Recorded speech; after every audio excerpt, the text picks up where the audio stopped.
In this video, we are going to solve this radical equation using a clever substitution method.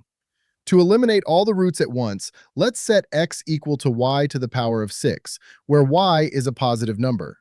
Let's simplify starting from the innermost radical. We can rewrite the square root of y to the 6th as the square root of y cubed squared. Since the square root and the square cancel out, we are left with y cubed.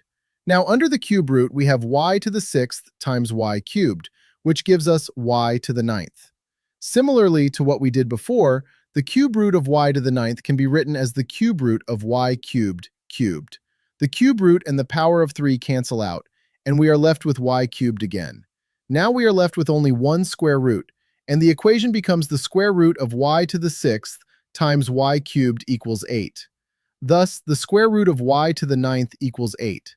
By raising both sides to the power of 2, we end up with y to the 9th equals 8 squared, which is 2 to the 6th. Finally, raising both sides to the power of 2/3, we get y to the power of 9 times 2/3 equals 2 to the power of 6 times 2/3. This gives us y to the 6th equals 2 to the 4th. And since x equals y to the 6th, congratulations, you just found x.